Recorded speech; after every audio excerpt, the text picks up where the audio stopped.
A lo largo de la historia, el hilo de Dios ha entretejido una historia de amor. Una historia de amor. Una historia de amor. Historia de amor. Una historia de redención. A través de hombres y mujeres. A través de hombres y mujeres. Hombres y mujeres que han tejido el plan de Dios. A través de hombres y mujeres. Hombres y mujeres que son llamados amigos de Dios. Amigos de Dios. Amigos de Dios.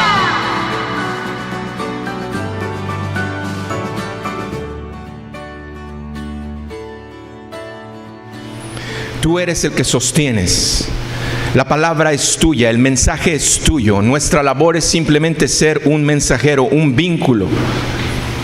Por lo cual, Señor, te pido que filtres y que limpies todo aquello que en mi mente puede estar estorbando. De tal manera que yo simplemente, Señor, transmita tu mensaje y tu palabra de una manera pura.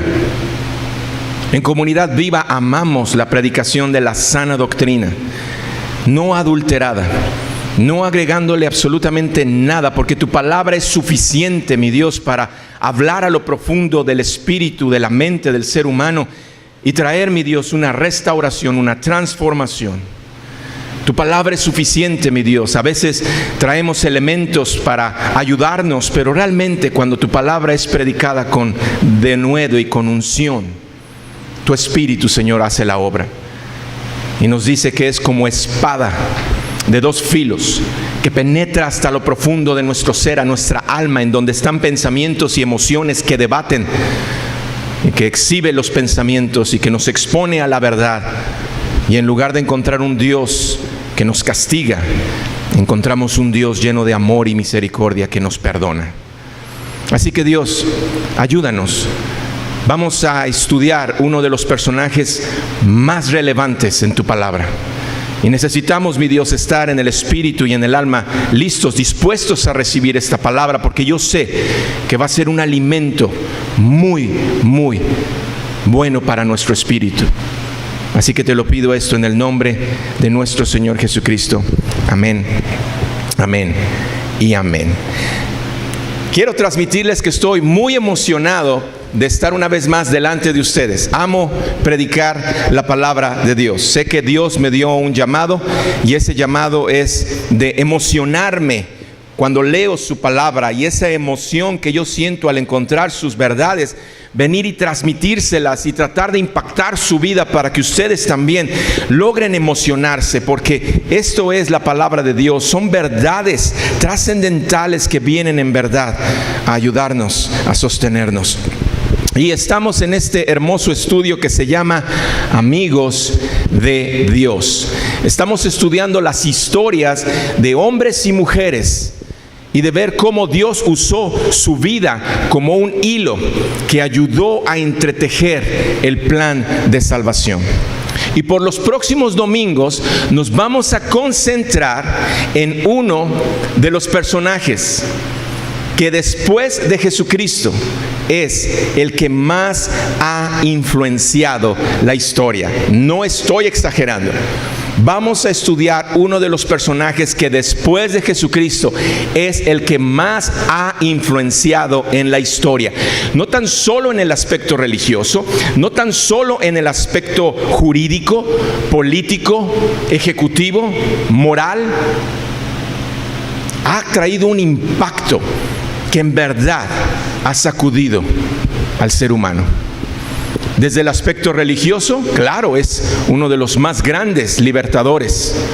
Desde el aspecto jurídico, el decálogo, los 10 mandamientos siguen sosteniendo las leyes, aunque el día de hoy hay quienes quieren negar esta realidad. Y en el aspecto moral, sigue resonando en la cabeza de todos aquellos que quieren inclinar su vida hacia el pecado. Estos 10 mandamientos que nos hablan del estándar de vida que Dios pide de nosotros. Y me refiero a Moisés. De inicio quiero que me acompañen a dos pasajes de las Sagradas Escrituras para ayudarnos a centrar el curso que el hilo de Dios tomó al continuar entretejiendo su plan de salvación. Éxodo capítulo 33, versículo 11. Éxodo 33, versículo 11. Nos dice la santa palabra de nuestro Dios lo siguiente.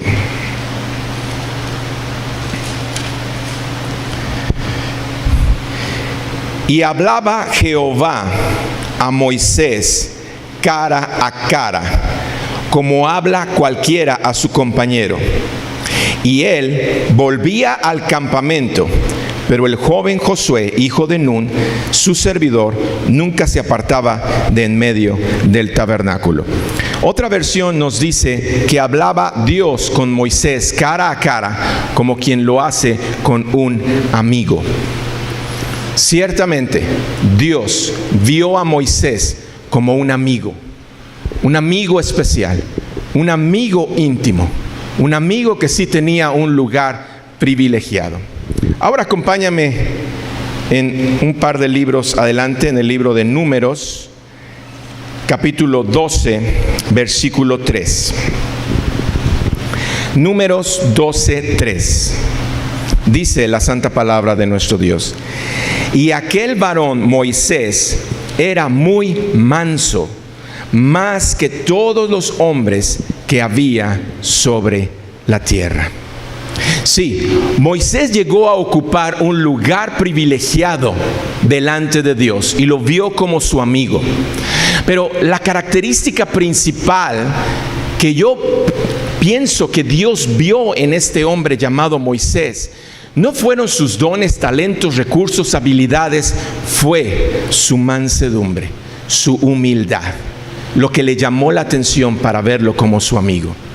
Y como ya lo estudiamos al inicio de esta serie, cuando respondimos a la pregunta, ¿qué es lo que Dios busca en un amigo? ¿A quiénes Dios llama amigos? ¿A quiénes los llama amigos? ¿A los poderosos? ¿A los influyentes?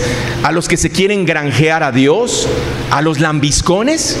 No, dijimos que lo que le llama a Dios la atención para llamar a alguien amigo o amiga es la debilidad, la humildad, la mansedumbre, la debilidad de aquel que tiene el valor de reconocer sus limitaciones para reconocer su enorme necesidad de Dios. Y si tú tienes esto, créeme que Dios te ve como amigo, como amiga. Pero alguien puede argumentar lo siguiente. Alguien puede entonces venir con nosotros y alegar y decirnos: entonces su Dios tiene favoritismos. Ustedes, los cristianos que enseñan que su Dios supremo es equitativo y es ecuánime, ¿ejerce favoritismos? Y la respuesta es sí. Se sorprendieron, ¿verdad? Porque pensamos nosotros, no ejerce favoritismos. Acompáñame brevemente en la Biblia a ver quiénes son los favoritos de Dios, porque Dios sí ejerce favoritismo y la Biblia nos va a decir quiénes son los favoritos. Segunda de Pedro, capítulo 3, versículo 9. Segunda de Pedro 3:9. Aquí están los favoritos de Dios. ¿Me ayudas a leerlo, por favor? Dice: el Señor no retarda su promesa, según algunos la tienen por tardanza, sino que es paciente para con nosotros, no queriendo que ninguno perezca, sino que todos procedan al arrepentimiento. ¿Quiénes son los favoritos de Dios? Todos son sus favoritos. Sí, Dios ejerce favoritismo. ¿Por qué? Porque Él ama a toda la raza humana. Él no quiere que nadie se pierda. Él quiere que todos procedan al arrepentimiento. Él quiere salvarlos a todos. La palabra nos hace mucho hincapié en que Dios no hace acepción de personas. ¿Sabes cuál es el problema? Que las personas sí hacen acepción de Dios y le dan la espalda. Pero Dios quiere que todos se acerquen a Él y lo puedan ver como su Padre, como su amigo. Y ciertamente, como lo vamos a estudiar, Moisés no fue indiferente a Dios. Moisés no fue indiferente al llamado de Dios. Por favor, despertemos a esta realidad. Si somos honestos, tú y yo, sí, tú y yo, hemos sido indiferentes a la voz de Dios. Nos podremos justificar y decir, no, es que yo no quiero fallarle a Dios, pero le fallamos. Cuando Dios viene y te dice, no veas eso, no escuches eso, no hables eso, y terminamos haciéndolo, ¿qué es lo que estamos demostrando? Lo que estamos demostrando es que realmente no estamos con Dios. Pero Moisés, repito, no fue indiferente. Él estuvo atento al llamado de Dios, y la invitación que nos va a hacer a ti y a mí es que no seamos indiferentes a la voz de Dios, porque Dios habla, sigue hablándonos. Y una de las cosas muy interesantes que vamos a aprender es que Moisés creció como muchos de nosotros, alejados de Dios. Moisés creció como muchos de nosotros que tuvimos un conocimiento de Dios, pero muy lejano. No estaba dentro de nuestras prioridades. Nuestra agenda estaba ocupada por otras situaciones, y vaya que en la vida de Moisés, siendo sobrino del rey más poderoso de la tierra, Faraón, estaba ocupado con otras cosas, con otras distracciones.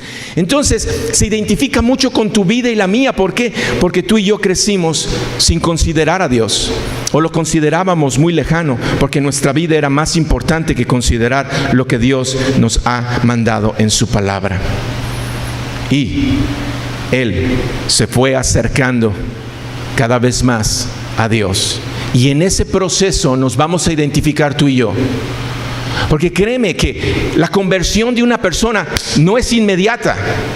No es como tal vez podemos nosotros ver la vida de otro amigo de Dios llamado Saulo de Tarso, que iba camino a Damasco con carta para poder llevar a la cárcel a los cristianos, y de pronto vino un resplandor de luz y lo tumbó y cayó al suelo y dijo, Señor, y se rindió a Dios. No, créeme, porque si tú estudias la vida de Pablo, él se retiró un tiempo, y en ese retiro fue un proceso en el que trató de ligar su experiencia sobrenatural de ver la manifestación de Jesucristo con su experiencia personal de todo lo que había vivido siendo un hombre religioso, y tratar de reconciliar estas dos realidades, y fue lo que entonces le ayudó a regresar y ser un apóstol de Jesucristo.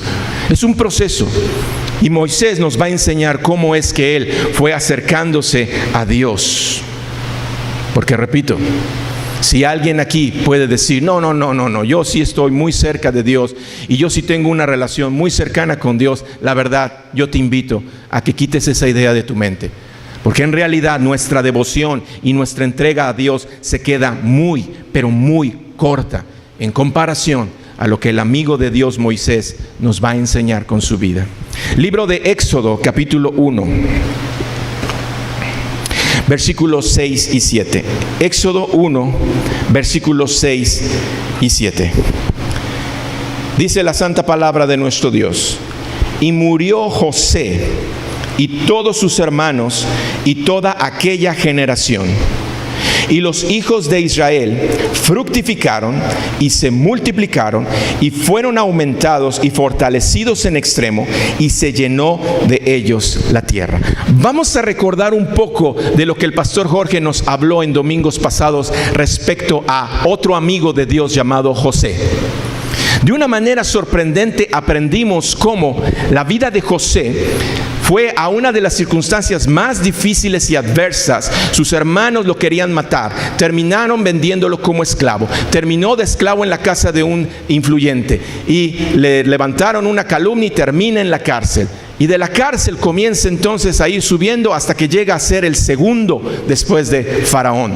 Y todo esto era un plan divino de Dios. Era la manera en la que Dios estaba entretejiendo su manto de salvación. ¿Por qué? Porque a través de la vida de José iba a permitir que durante el tiempo difícil de sequía y de hambruna que azotó la tierra en ese tiempo, Israel con sus hijos pudieran sobrevivir. llegaron a Egipto. Y dice la palabra que se multiplicaron y que crecieron en sobremanera, y se llenó de ellos la tierra. Pero pasó lo siguiente, versículo 8 y 9. Entre tanto, se levantó sobre Egipto un nuevo rey que no conocía a José. Y dijo a su pueblo: he aquí, el pueblo de los hijos de Israel es mayor y más fuerte que nosotros. Esto es de veras digno de hacer una pausa y analizarlo. ¿Por qué? Porque eso es lo que Dios quiere enseñarnos vez tras vez en su palabra. Que cuando una persona en lo individual tiene una relación con Dios, que cuando una familia tiene una relación verdadera con Dios, que cuando un pueblo tiene una relación con Dios, Dios los cubre, los protege y los hace que se multipliquen y que crezcan y se fortalezcan.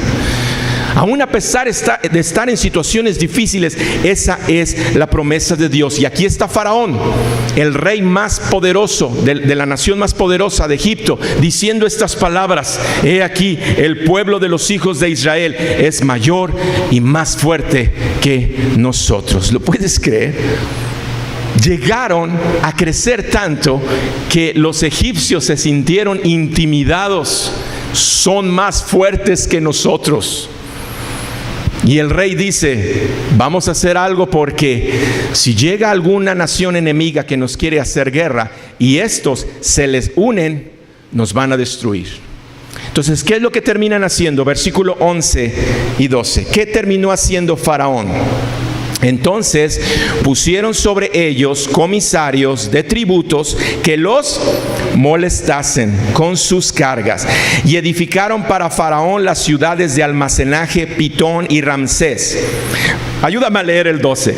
Pero cuanto más los oprimían, tanto más se multiplicaban y crecían, de manera que los egipcios temían a los hijos de Israel. Sorprendente. Y es lo mismo que Dios nos quiere enseñar el día de hoy.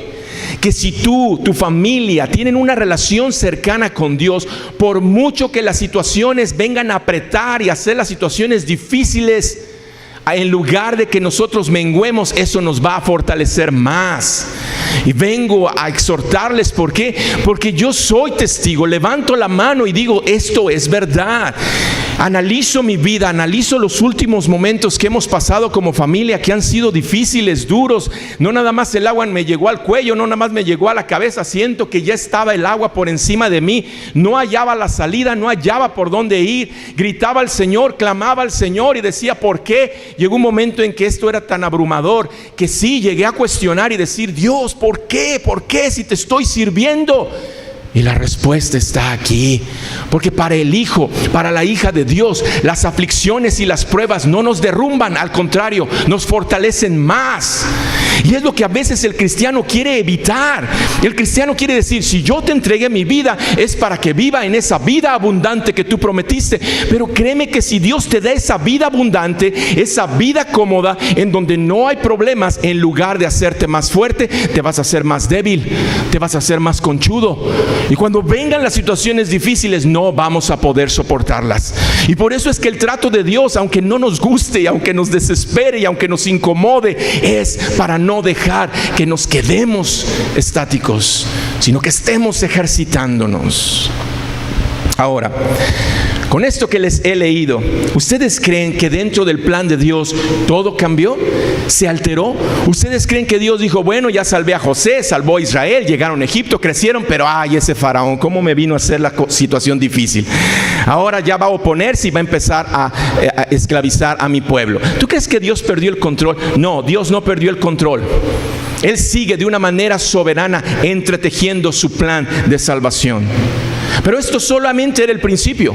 ¿Por qué? Porque Moisés iba a nacer en un mundo muy hostil ante su pueblo. Tan hostil que sucedió lo siguiente. Faraón ordena a las parteras egipcias: por favor, quiero que vayan y asistan los partos de las hebreas. Y si el bebé que nace es varón, quiero que en ese mismo momento lo maten. Y si el bebé que nace es mujer, lo dejan con vida. Pero la palabra de Dios nos dice que las parteras egipcias tuvieron temor de Dios y no hicieron esto. Por lo que Faraón se enojó contra ellas y les pide cuentas, y ellas respondieron lo siguiente. Éxodo 1, versículo 19 en adelante. Y las parteras respondieron a Faraón. Faraón les dice: ¿por qué no hicieron lo que yo les dije? Y las parteras respondieron: porque las mujeres hebreas no son como las egipcias, pues son robustas y dan a luz antes de que la partera venga a ellas. Y Dios hizo bien a las parteras, y el pueblo se multiplicó y se fortaleció en gran manera. Y por haber las parteras temido a Dios, Él prosperó sus familias. Entonces Faraón mandó a todo su pueblo diciendo: echad al río a todo hijo que nazca y a toda hija preservad la vida. Wow, qué situación estaba pasando Faraón. Él pensó que iba a ser fácil controlar esto, y se le salía de control. Y traía una reforma y se le salía de control. Y traía una opresión y se le salía de control. Y no podía. Y en su desesperación dice: bien, a todo el pueblo les ordeno que vayan y tomen a los bebés varones y los echen al río. Y ese fue el momento en el cual Moisés nació. Nació dentro de una gran opresión. Pero recordemos, nada puede detener el tejido de Dios, y su mano soberana estaba cubriendo cada milímetro de la vida de este bebé. De la misma manera que está cubriendo tu vida, que no se le escapa absolutamente nada, que conoce nuestros pensamientos, nuestras emociones y nuestras intenciones, y Él nos cubre y Él nos protege. Estés tú enterado, estés tú consciente o estés inconsciente de esta realidad, Dios nos cubre, créeme, es la realidad. Él no quiere que nadie se pierda, Él no quiere que tú te pierdas. Por lo tanto, lo sepas tú o no lo sepas, Él está velando por ti. Y créeme que cuando haces una remembranza de tu vida y con una paciencia, con una calma interior, volteas hacia atrás y con honestidad analizas tu vida, te vas a dar cuenta de los momentos en los que Dios estuvo cubriéndote. Yo les podría traer muchos instantes, muchos momentos, no quiero realmente tomar el tiempo, pero créeme, son cientos de veces en las cuales yo digo: ahí estaba Dios, y ahí me ayudó, y ahí me cambió de rumbo, y si yo hubiera seguido este rumbo, ¿qué hubiera sido de mi vida? Cientos de casos. ¿Por qué? Porque es la misma manera en la que Dios nos cubre. Y este es un buen momento para pedirte que traigas a tu bebé Moisés, por así decirle. Le pongo bebé Moisés a tu sueño, a tu anhelo, aquello que tú deseas con todo tu corazón. Pero que las situaciones que te rodean son tan abrumadoras que parecen ahogarlo. Puedes traer a tu mente ese bebé Moisés, puedes traer ese sueño, ese anhelo que tanto tú deseas, pero que ha sido ahogado por las circunstancias que te rodean. Muy bien, pon atención a la manera en la que Dios pone sus tejidos maestros para resolver. Éxodo capítulo 2, versículo 1 en adelante. Un varón de la familia de Leví fue y tomó por mujer a una hija de Leví, la que concibió y dio a luz un hijo, y viéndole que era hermoso, le tuvo escondido 3 meses. Pero no pudiendo ocultarle más tiempo, tomó una arquilla de juncos y la calafateó con asfalto y brea, y colocó en ella al niño y lo puso en un carrizal a la orilla del río. Y una hermana suya se puso a lo lejos para ver lo que le acontecería. Y la hija de Faraón descendió a lavarse al río, y paseándose sus doncellas por la ribera del río, vio ella la arquilla en el carrizal, y envió a una criada suya a que le tomase. Y cuando la abrió, vio al niño, y he aquí que el niño lloraba. Y teniendo compasión de él, dijo: de los niños de los hebreos es este. Entonces su hermana dijo a la hija de Faraón: iré a llamarte a una nodriza de las hebreas para que te críe a este niño. Y la hija de Faraón respondió: ve. Entonces fue la doncella y llamó a la madre del niño, a la cual dijo la hija de Faraón: lleva a este niño y críamelo, y yo te lo pagaré. Y la mujer tomó al niño y lo crió. Y cuando el niño creció, ella lo trajo a la hija de Faraón, la cual lo prohijó. Puso por nombre Moisés, diciendo: porque de las aguas lo saqué.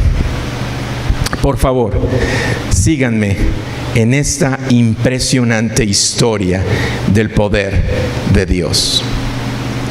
Los hebreos, como los egipcios, llamaban al pueblo de Dios. Por favor, entiéndanme brevemente esto. Jacob es llamado Israel y es el padre de esta nación naciente, Israel. Pero cuando ellos descienden a Egipto, ellos todavía no se conocían como Israel, y los egipcios les llamaban hebreos. Los hebreos entonces deciden quedarse en Egipto, y de estar de la parte más alta y con la gracia de la máxima autoridad, crecieron y se engrandecieron. Pero algo sucedió. Se levantó un nuevo faraón que no conocía la historia de lo que el pueblo hebreo había significado para su nación.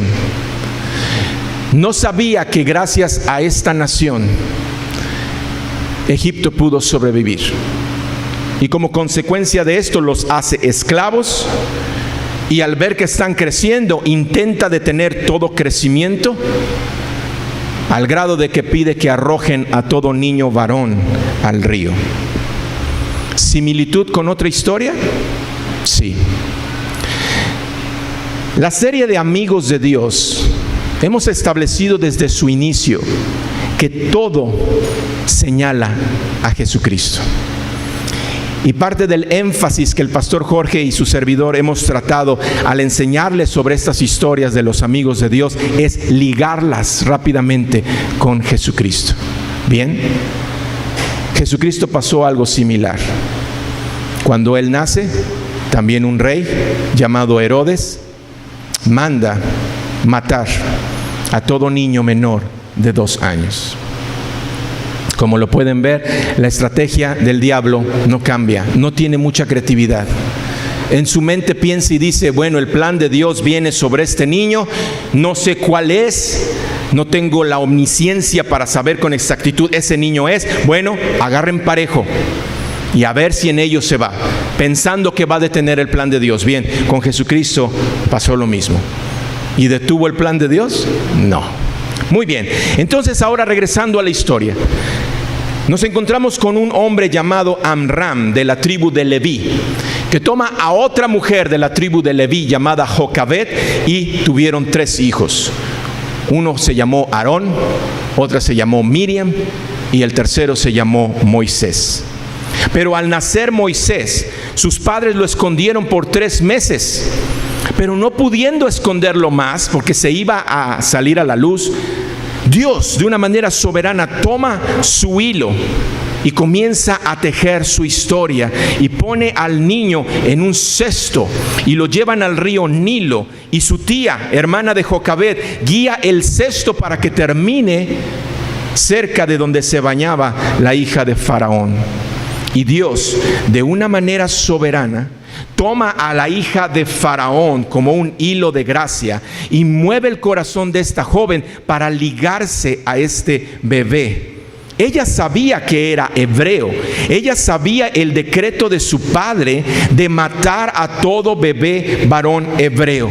Pero ella decide ir en contra del manto egipcio que se estaba tejiendo de destrucción, y en su lugar decide ser un hilo en el manto de salvación que está tejiendo Dios, y rescata al bebé de las aguas y le llama Moisés. ¿Por qué? Porque Moisés significa librado de las aguas. Pero Dios sigue tejiendo de una manera creativa y artística estos hilos. La hija de Faraón la toma, la madre de Moisés, Jocabed, la toma, y de una manera sorprendente entreteje estas dos vidas al pedirle la hija de Faraón a la madre de Moisés que le críe el bebé. Y de esta manera es librado de la muerte y es entregado a su propia madre. La sentencia de muerte que estaba sobre Moisés fue quitada de esa manera sorprendente. Impresionante historia. Impresionante la manera en la cual Dios teje. Nadie se le puede comparar. Y yo los invito a que puedan ver el poder de Dios. Y yo les pregunto, ¿habrá para Dios algo imposible de hacer? Voy a repetir, ¿habrá para Dios algo imposible de hacer? Decimos no. Pero nuestro problema es que tenemos una visión muy corta. Y que muchas de las veces esa visión no va más allá del cuarto en donde nos hemos encerrado pensando que no hay solución. Tengo que repetir esto, por favor, discúlpenme. Hice la pregunta, ¿habrá algo imposible para Dios? Y la respuesta inmediata fue no. Nuestro problema es nuestra visión, que es muy corta. Nuestra visión no va más allá del cuarto en donde nos hemos encerrado pensando no hay solución para mi problema. Pero Dios va más allá. Y nos lo dice repetidas veces en su palabra. No temas. No desmayes, yo estoy contigo. Y nos emocionamos por unos momentos y salimos con ánimo y suspiramos. ¿Para qué? Para que al terminar de suspirar nos volvamos a quedar encerrados en el cuarto de desesperanza pensando que no hay solución, que Dios no nos ha escuchado. Que si escucha a otras personas porque a mí no me tiene en su lista. ¿Sí lo pueden ver? Eso es lo que sucede constantemente. La mayoría de las personas se acercan a Dios, ¿por qué? ¿Porque quieren tener un encuentro con Dios? ¿Porque quieren rendirle su vida? No, porque tienen un problema abrumador que los está ahogando, y de todas las alternativas que han intentado y que ninguna les ha funcionado, o les ha funcionado por una brevedad de tiempo, terminan en un templo, terminan en una iglesia, escuchando el mensaje de salvación de Dios y dicen, yo lo tomo. Y suspiran.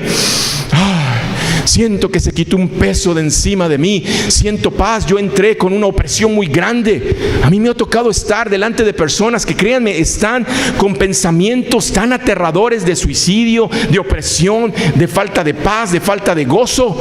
Y hemos estado exponiendo la palabra de Dios, y en cuestión breve vemos cómo su rostro cambia y se transforma, y toda esa situación interior que tienen se empieza a llevar a vida. Y al terminar de orar dicen, me siento muy bien, siento que se quitó un peso de encima, hay algo que no lo entiendo, pero estoy en paz.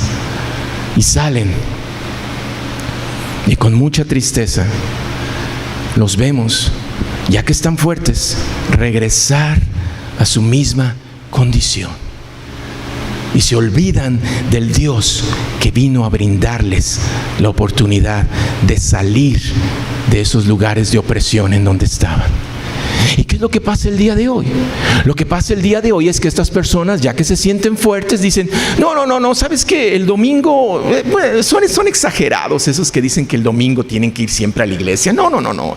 Es el único día que descanso. Tengo que desestresarme de todo el estrés de la semana y, pues no sé, ¿verdad? Me voy a la playa, me voy al cine, me voy a un restaurante muy rico. Y la verdad, todos son libres de tomar la decisión que quieran, pero yo con tristeza lo veo y digo, Es la manera en la que le están respondiendo al Dios. Ahora, Dios nos tiene paciencia y Él está esperando y anhelando una vez más verlos regresar, para una vez más afirmarles: yo estoy contigo, no temas, no desmayes. Ese es el propósito de Dios, de darnos vida. Y estamos estudiando cómo desde el principio, a pesar de la intervención de la serpiente, que vino a interrumpir, que vino a desvirtuar y que trajo como consecuencia la caída, Dios inmediatamente comenzó a entretejer su plan de salvación. Y nos está invitando. Y yo una vez más te pido, trae a tu mente tu bebé Moisés. Trae la situación difícil que estás pasando. Trae aquello que te despierta en las noches y dices: ¿cómo vamos a resolver esto? Puede ser cuestiones familiares, pueden ser cuestiones de trabajo, pueden ser cuestiones económicas. Tú tienes un sueño, tú tienes un anhelo. Se ve como un pequeño bebé frágil que está a punto de morir, pero Dios tiene un plan, y ese plan es de que ese sueño y ese anhelo no termine muriendo, sino que pase la adversidad y llegues entonces a verlo realizarse. Vivimos en un tiempo muy difícil. La gente no lo quiere creer. Vivimos en un tiempo en donde, yo repito una vez más, todo lo que estamos viendo a nuestro alrededor son cortinas de humo. Son formas de distraernos, de quitar nuestra atención de la realidad tangible que estamos viviendo y que estamos a poco tiempo de que esto nadie lo pueda detener. Y Dios nos está hablando estos mensajes para que comprendamos que el único lugar en el cual podemos refugiarnos es en Él. Y que tenemos que, al igual que Moisés, que se fue metido en un cesto, nosotros estemos seguros en ese cesto que es Jesucristo. Estaba escuchando una información, ya con esto termino, que en verdad es abrumadora. Los economos debatiendo, discutiendo, haciendo números, siguiendo las estadísticas, llegan a las siguientes conclusiones que tienen años diciéndonoslo. Lo único que pasa es que simplemente esto ha ido creciendo cada vez más. La deuda económica de este país, el país más fuerte de todo el mundo, en el 2004 eran 7 trillones de dólares. Para este año 2016, las sumas son 18 trillones de dólares. Más del doble. ¿Quién va a soportar esto? Ellos establecen sus números y dicen: de los más de 300 millones de ciudadanos de este país, aún contando los bebés, tendrían que pagar $41,000 cada uno para poder cubrir esta deuda. Ellos han establecido: es impagable. Y si es impagable, lo que está sucediendo es de que todo esto que se está inflando va a llegar un momento en el que va a explotar. Y cuando exploten, ellos son los que lo están diciendo: llegó el apocalipsis. Va a llegar algo tan tremendo que por eso el gobierno se ha estado preparando. El gobierno está ahorita adiestrando, Roberto, tú lo sabes, lo hemos platicado, a las Fuerzas Armadas, les está dando estrategias, están llegando camiones blindados, los centros de refugio que antes eran para albergar a 20,000, 30,000 personas, el día de hoy son para albergar a millones. ¿Qué es lo que están pronosticando? Lo que están pronosticando es una pandemia, locura colectiva. Pero Dios nos sigue ofreciendo que hay refugio en Él. Y Moisés nos viene a recordar que aún en las situaciones más difíciles Él puede cubrir y rescatar tu vida. Acompáñame por favor a Lucas 1:37. Lucas 1:37. Sencillo versículo, llévatelo, que nada ni nadie te lo quite de tu mente y de tu corazón. Vamos a ponernos de pie y vamos a leerlo, por favor, porque necesitamos sostenernos de esta palabra. Es Dios el que nos la está diciendo. ¿Me ayudas a leerla, por favor? Dice, porque nada hay imposible para Dios. Una vez más, porque nada hay imposible para Dios. Nadie puede detener su plan. Nadie puede venir y decir, vamos a estorbarlo, vamos. No, Él ya dijo un plan específico para tu vida, y cuando los demás quieran venir y opacar o destruir ese plan, ¿sabes qué está sucediendo? Que más fuerte nos estamos haciendo. Y eso es lo que nos enseña la historia de Moisés, que apenas hemos empezado a estudiar. Los invito a que no se la pierdan, por favor. El domingo entrante vamos a estudiar el llamado específico de Dios a Moisés. Vamos a orar. Bendito Dios, estamos en estos momentos tomando este tiempo para hacer una oración en la que nos venga a afirmar esta verdad. Tú nos tienes sostenidos en tu mano y nada ni nadie nos va a arrebatar de ese lugar. Tenemos que prepararnos ¿para qué? Para que no dejemos que nuestros pensamientos y emociones se muevan conforme a la corriente de las noticias. Tenemos que afirmarnos para que nuestros pensamientos y emociones se afirmen a la verdad de tu palabra. Y tus promesas son reales, son claras, son firmes.